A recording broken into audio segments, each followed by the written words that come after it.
பல அமானுஷ்யமான கதைகள் நிறைந்த கரக் ஐவே. இந்த ஐவேல பல அமானுஷ்யமான கதைகள் சொல்லப்படுது.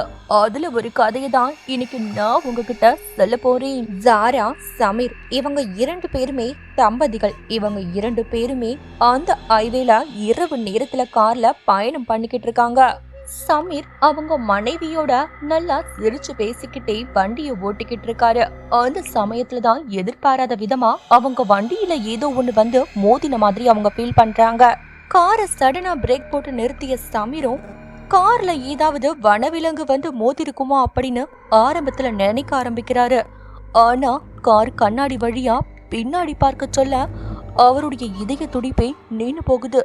ஏன்னா அங்க ஏதோ ஒரு பெண் அடிப்பட்ட நிலையில கீழே விழுந்து போய் கிடக்குறா. என்னாச்சு சமீர்? நீங்க ஒரு பொண்ண ஆக்சிடென்ட் பண்ணிட்டீங்களா? இப்ப என்ன பண்றது?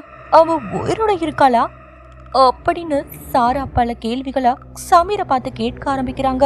சாரா கேட்கிற எந்த கேள்விக்குமே சமீரால பதில் சொல்ல முடியல. இருந்தாலுமே சமீர், ஜாரா நீ பயப்படாத, போலீஸ்க்கு கால் பண்ண, இங்க நடந்த எல்லா நிகழ்வுகள் பத்தியும் சொல்லு, அவங்க கிட்ட உதவி கேளு அப்படின்னு சொன்ன அவரு காரை விட்டு கீழே இறங்கி பின்னாடி அடிபட்டிருக்க அந்த பொண்ணை பாக்குறதுக்காக போகிறாரு.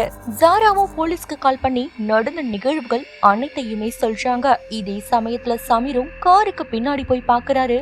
அங்க யாருமே அடிபட்ட மாதிரி இல்ல, அங்க யாரும் இருப்பதற்கான அடையாளமும் இல்ல. இத பார்த்த அவருக்கு மனசுக்குள்ள லேசா பயம் வர ஆரம்பிக்குது. இந்த சமயத்துலதான் அவர் காது பக்கத்துல யாரோ வந்து அழுகிற மாதிரியான ஒரு சத்தம் கேட்கவும் ஆரம்பிக்குது.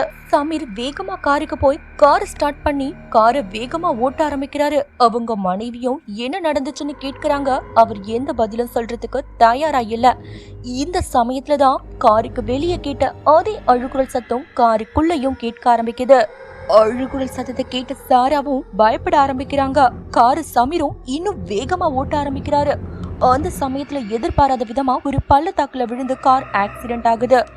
ஆக்சிடென்ட் நடந்த இடத்துக்கு வந்த போலீஸும் ரத்த வெள்ளத்துல இருக்கிற சாராவையும் சமீரையும் ஹாஸ்பிட்டல்ல கொண்டு போய் சேர்க்கிறாங்க. ஆனா அந்த ஆக்சிடென்ட்ல சமீர் பரிதாபமா இறந்து போகிறாரு.